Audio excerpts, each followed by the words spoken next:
South ఇండియాలోనే biggest sorry store మన Varahi silks మన విజయవాడ ఎంజీ రోడ్ లో డిసెంబర్ 4వ తారీఖున ఘన ప్రారంభం. నమస్తే, నేను మీ జాహ్నవి. మనతో ఉన్నారు ప్రముఖ జ్యోతిష్య వాస్తు పండితులు, జ్యోతిష్య వాస్తు శిక్షణ నిపుణులు, లలిత ఉపాసకులు బ్రహ్మశ్రీ నానాజీ పట్నాయక్ గురువు గారు. సూక్ష్మంలో మోక్షం ఈ ప్రత్యేక కార్యక్రమం ద్వారా మనకున్నటువంటి ప్రతి సమస్యకి ఎంతో చక్కటి సొల్యూషన్స్ గురువు గారు అందిస్తూ ఉన్నారు కదా. అయితే మీరు అడిగిన ప్రశ్నల్లో నుంచి గురువు గారు ఒక ప్రశ్న అడిగి తెలుసుకుందాం. నమస్కారం గురువు గారు. శ్రీమాత్రే నమః. గురుగారు, సూక్ష్మంలో మోక్షం ఈ ప్రత్యేక కార్యక్రమం ద్వారా నిజంగా మంచి మంచి ప్రశ్నలకి ఎంతో చక్కటి సమాధానాలు అందిస్తూ ఉన్నారు. చాలా మంది చాలా రకాల ప్రశ్నలు పంపించున్నారు. అండ్ పర్సనల్ గా మీకు థ్యాంక్ యూ కూడా చెప్పమన్నారు గురువు గారు. Thank you so much. అమ్మవారికి థ్యాంక్స్. అందరి తరపున అయితే అనేక రకాల ప్రశ్నలు వచ్చాయి. అందులో ముఖ్యంగా ఒక ప్రశ్న చాలా ఇంట్రెస్టింగ్ గా, చాలా ప్రతి ఒక్కరికి అవసరం, చాలా మంది ఫేస్ చేస్తున్నటువంటిది. అన్ని ఇంపార్టెంట్, బట్ ఇది కూడా ఇంపార్టెంట్. ఆ ప్రశ్న ఏంటంటే, దేవుని గదిలోకి పూజ చేస్తున్నప్పుడు జనరల్ గా కూడా దేవుని గదిలోకి ఒక్కొక్కసారి బల్లి వస్తూ వెళ్తూ ఉందంట. బల్లి చాలా మంది జరుగుతూ ఉంటుంది. అయితే ఈ బల్లి దేవుని గదిలోకి రావడం అనేది శుభమా అశుభమా? ఇది దేనికి సంకేతం? తప్పకుండా అమ్మా, మనకి శాస్త్రాల్లో బల్లికంటూ ఒక శాస్త్రం ఉంది. బల్లి పలానా ప్రదేశాల్లో పడితే ఒక శాస్త్రం ఉంది. ఇంట్లో గృహంలో పూజా మందిరంలోకి బల్లి వచ్చినప్పుడు దాని ప్రభావం కూడా ఉంటుంది. అయితే ఆ పూజా మందిరం ఎక్కడ ఉంది అనేటువంటిది చూసుకోవాలి ఒకటి. అయితే దాని ప్రభావం మంచా చెడా అంటే మనకి శాస్త్రాల్లో చెప్పినటువంటిది. వాస్తులో ఒక్కొక్క జోన్కి 16 జోన్లకి 16 డిఫరెంట్ విషయాలు చెప్పారు.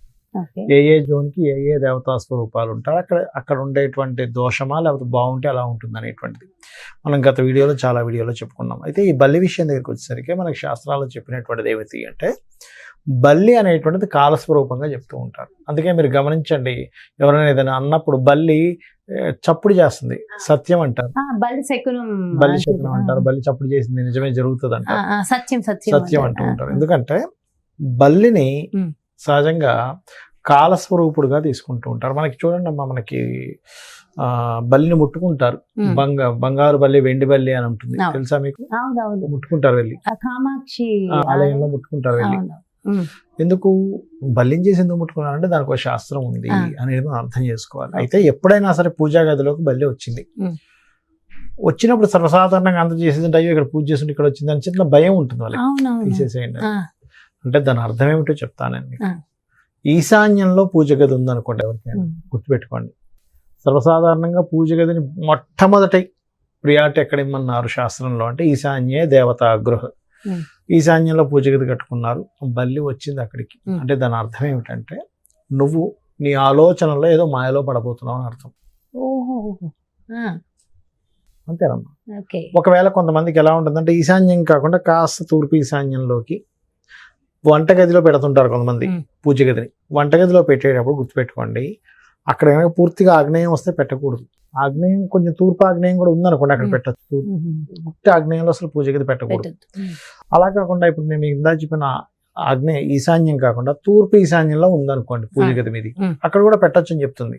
అక్కడ ఎవరైనా పూజ గది పెడితే వాళ్ళు పూజలు చేయడం ద్వారా ఎంజాయ్ పొందుతుంటారు, లైఫ్ లో ఎంజాయ్ పొందుతుంటారు. అలాంటప్పుడు అక్కడ సర్వసాధారణంగా ఎందుకు వస్తుంది బల్లి ఒకసారి బాగా ఆలోచించండి అమ్మా. అక్కడ ఏదైనా మనం శుభ్రత చేయట్లేదు, ఏ పురుగులో వస్తున్నాయి, పురుగులు తినడానికి వస్తుంది. అయితే అది వచ్చినందుకు దానికంటే ఒక ఫలితం ఉంటుంది. అది ఏమిటి అంటే నువ్వు ఎంజాయ్మెంట్ లో ఎక్కువగా మునిగిపోతూ నువ్వు ఏదో సంథింగ్ వదిలిపెట్టేస్తున్నావు. ఎందుకంటే కాలస్వరూపుడు కదా, కాలం అక్కడికి వచ్చింది. అలా కాకుండా కొంతమందికి ఉత్తర ఈశాన్యంలో ఉంటుంది పూజ గది. కొంతమందికి అంటే వాళ్ళ గృహ నిర్మాణం బట్టి వాళ్ళు పెట్టుకుంటారు, ఇక్కడ కుదరట్లేదు ఇక్కడ పెట్టుకుందామని. ఉత్తర ఈశాన్యంలో కూడా పెట్టుకోవచ్చు, తప్పేం కాదు. అలాంటప్పుడు ఏం జరుగుతుందంటే వాళ్ళకి ఆరోగ్య సంబంధించిన సమస్య చూసుకోవాలి. అనారోగ్య సమస్య ఏమైనా రాబోతుందా, మనం ఏదైనా ఫుడ్ తినకూడని ఫుడ్స్ ఏమైనా తిని పాడు చేసుకుంటున్నామా చూసుకోవాలి. కొంతమందికి ఉత్తరంలో కూడా ఉంటుంది, పెట్టుకోవచ్చు, తప్పేం కాదు. వాయువ్యం వరకు పెట్టుకోవచ్చు, బట్ ఉత్తరం ఈజ్ ఆల్సో ఎలిజిబుల్ పూజ గది పెట్టుకోవడానికి. కానీ ఒరిజినల్గా అయితే ఈశాన్యంలోనే పెట్టుకోవాలి, గుర్తుపెట్టుకోండి. ఉత్తరంలో పెట్టుకున్నప్పుడు ఏంటి, సర్వసాధారణంగా ఉత్తరంలో ఎవరైనా గనక పూజా మందిరం పెట్టుకొని కుబేరుడి యొక్క పూజ, లక్ష్మీదేవి యొక్క పూజ ఎక్కువగా చేస్తే వాళ్ళకి ధనప్రాప్తి కూడా ఉంటుంది, పెరుగుతుంది అదేవిధంగా. కానీ అక్కడ కనుక మీకు బల్లి వచ్చింది ఉత్తరంలో ఉంది అంటే కనుక సంథింగ్ మనీ విషయంలో ఏదో ఇబ్బంది కలగనుంది. అంటే ఒక్కోసారి ఎక్కువ ఆశతో ఎందులో తీసుకెళ్లి డబ్బులు పెడతాం, అవును ఏదో ఏదో కొంటాం, లేకపోతే ఎందులోనో స్కీమ్ అని చెప్పి డబ్బులు కడతాం, ఆ డబ్బులు పోతాయి. అందుకని ఏంటి ఉత్తరంలో ఉందంటే అక్కడ చూసుకోవాలి. అయితే ఇప్పుడు ఎక్కడైనా బల్లి వచ్చింది అనుకుందాం, ఏది ఈశాన్యం కావచ్చు, వాయువ్యం కావచ్చు, ఉత్తరం కావచ్చు, తూర్పు ఈశాన్యం కావచ్చు, ఉత్తర ఈశాన్యం కావచ్చు, ఏదైనా బల్లి వచ్చింది అక్కడ. మీరు మొట్టమొదటిగా చేయవలసిన పని ఏమిటి అంటే దుర్గా నామాన్ని స్మరించాలి. ఓం దుమ్ దుర్గాయ నమః. ఆ దోషం ఫస్ట్ తొలగిపోతుంది. అంటే మీకు నెగటివ్ జరగాల్సినటువంటిది జరగదు. ఓం దుమ్ దుర్గాయ నమః, ఓం దుమ్ దుర్గాయ నమః చేసుకోవచ్చు. లేదా ఇంట్లో ఒక చిన్నపాటి జపం లేకపోతే భజన, ఇప్పుడు అందరూ గ్రూప్స్ ఉంటారు కదా, భజన చేసుకుంటారు అందరు చక్కగా, ఏ ఆంజనేయ స్వామిదో లేకపోతే అమ్మవారిదో ఏదో ఒకటి, లేదా లలిత సహస్రనామాలు శ్రవణం ఏదో చేస్తారు, అలాంటిదైనా చేయించాలి. ఏది మేము పూజలు లాంటివి ఇప్పుడేం చేయించుకోలేమండి అనుకునే వారికి ఇది ఒక మార్గం. లేదంటే మేము ఎలాగో ఈ మధ్యకాలంలో ఒక హోమం చేయించుకుందాం అనుకుంటున్నాం ఇంట్లో, అలాంటప్పుడు ఏదైనా ఒక చక్కగా సుదర్శన హోమము, చండీ హోమము, ఆ స్వామివారికి అమ్మవారికి, కొంతమందికి అభిషేక ప్రియులు ఉంటారు, కొంతమంది అభిషేకం అంటే ఇష్టం, అలాంటప్పుడు అభిషేకం చేసుకోవడము, ఇటువంటివి చేసుకుంటే కూడా వాళ్ళకి దోషం అనేటువంటి తగ్గుతుంది. సో ఈ రకంగా బల్లి అంటే ఏంటంటే కాలస్వరూపము. ఆ తత్ సంబంధించినటువంటి విషయంలో నువ్వు కాలంలో నెక్స్ట్ నీకు ఫ్యూచర్ లేదో సంథింగ్ రాంగ్ స్టెప్ వెయ్యబోతున్నావు, జాగ్రత్తని సూచిస్తుంది. అంటే ఒక మాయ నిన్ను కమ్మనుంది అని అర్థం. ఎందుకంటే పూజా మందిరం అంటే ఏంటి, నీకు ఒక మార్గదర్శనం ఇచ్చేటువంటి దేవతా మందిరం. నువ్వు రోజు పూజ చేసుకుంటున్నావు కాబట్టి అక్కడ కూర్చున్నప్పుడు చెప్పుకుంటావు నీ బాధలు, ఏవో ఇబ్బందులు అవుతున్నాయనో లేట్ అవుతున్నాయో చెప్పుకొని స్వామివారికి పూజ చేసుకుంటాం. అక్కడికి రాహు ఎంటర్ అయినట్టు, రాహు కేతు సంబంధంగా చెప్తారు బలిని. అయితే కాలస్వరూపుడు కదా, రాహు కింద ఎక్కువ చెప్తారు. అప్పుడు ఏంటి, వాళ్ళకి సంథింగ్ ఈజ్ గోయింగ్ రాంగ్, అంటే నీ ఇమాజినేషన్స్ లోని ఏదో సంథింగ్ రాంగ్ చేయబోతున్నావు అనేటువంటి అర్థం చేసుకోవాలి. అదే ఓకే. అంటే ఇంట్లోకి, అంటే దేవుని మందిరంలోకి కాకుండా ఇంట్లోకి వచ్చినా కూడా దానికి కూడా ఒక ఫలితం ఉంటుంది. అంటే ఒకటమ్మా, ఇప్పుడు మనము మొత్తం ఆక్యుపై చేసుకుని బిల్డింగ్ కట్టేసుకుంటున్నాము, అవి మరి ఎక్కడ బతకాలి, ఎక్కడో దగ్గర ఇంట్లో వచ్చి బతుకుతాయి కదా, వాటిని దూషించడం అసలు కానీ కాదు. చాలా మంది ఆ పావురాలు ఇంటికి వచ్చేస్తున్నారు. పావురాలు అంటే నువ్వు మొత్తం ఆక్యుపై చేసి కట్టేసుకుంటున్నాం అందరం, అవి ఎక్కడ జరగాలి? అవి కూడా అన్ని చోట్లకి రావు కదా, రావు కొన్ని ప్లేసెస్ రావు. అంటే వీళ్ళ కర్మ బట్టి వీళ్ళకి ముందుగా చెప్పే హిడెన్ అంటే ఏంటి, బల్లి వచ్చిందన్నా లేకపోతే ఏదైనా వచ్చిందన్నా మన ఇంట్లోకి, అమ్మవారు ప్రకృతి రూపంలో మాట్లాడడం. ఇప్పుడు ఒక స్వప్నం వచ్చింది, స్వప్న రూపేణ అమ్మవారు మనకు చెప్తుంది ఒక విషయాన్ని, ఈ బల్లి రూపంలో అమ్మవారు ఒక విషయాన్ని చెప్తుంది అనేది మనం అర్థం చేసుకోవాలి. అదొక రోజు మనం రాజశ్యామల అమ్మవారి గురించి మాట్లాడుతున్నప్పుడు ఎక్కడా లేవు, ఏనాడు కనిపించలేదు అసలు. ఆనాడు మనకి ఆ చిలకలు రావడం అవి కనిపించడం నిజంగా ఆశ్చర్యం. అంటే అమ్మవారు అలా మనకి సూచనలు ఇస్తూ ఉంటారు. మీరు ఇంకోటి, మీరు రాజశ్యామల గురించి వచ్చింది కాబట్టి మీకు విషయం చెప్తాను. మీకు ఎటువంటి ఆపద ఉన్నా మీరు గమనించండి, రాజశ్యామలది కానీ లలిత అమ్మవారికి సంబంధించింది కానీ, అంటే మీరు ఏ భక్తులు అయితే వాళ్ళు, ఇప్పుడు శ్యామల అమ్మవారి భక్తులు ఒక్కసారి శ్యామల దండకం విని అమ్మ నాకు ఈ ప్రాబ్లం ఉంది అంటే వెంటనే మాకు తెలుస్తుంది.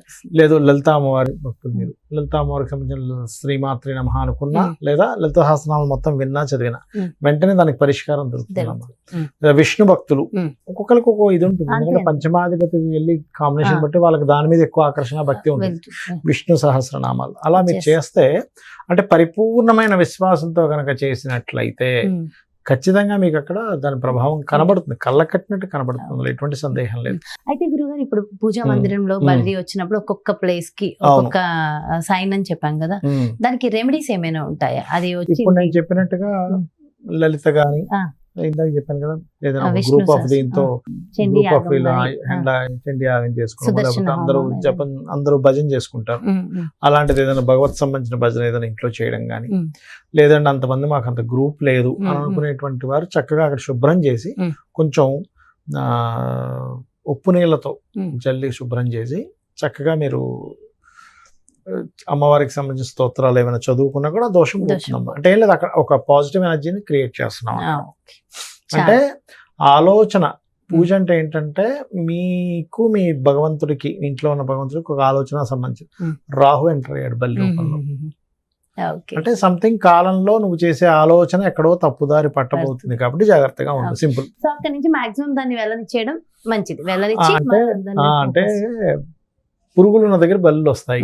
ఇంట్లో పురుగులు లేకుండా చూసుకుంటే అవి ఉండవు. అవే వెళ్ళిపోతూ సింపుల్. ఉంటాయి. దానికి ఆహారం కోసం వచ్చాయి అవి. చాలా చాలా మంచి విషయాన్ని, అందరికి చక్కటి విషయ పరిజ్ఞానాన్ని ఇచ్చారు గురుగారు. Thank you so much. నమస్కారం. శ్రీమాత్రే నమః. చూసారు కదండి, మరి చాలా మంది ఉన్నటువంటి ఈ ప్రశ్నకి సమాధానం వచ్చింది కదా. మరి దేవుని మందిరంలో బలి ఉన్నప్పుడు ఏం చేయాలి, దేనికి సూచన, దానికి మనం పాటించవలసిన రెమెడీలు గురువుగారు ఎంతో చక్కగా ఎక్స్ప్లెయిన్ చేశారు కదా. మరో చక్కటి ప్రత్యేకమైన కార్యక్రమంతో మళ్ళీ మీ ముందుకు వచ్చేస్తారు. నమస్తే.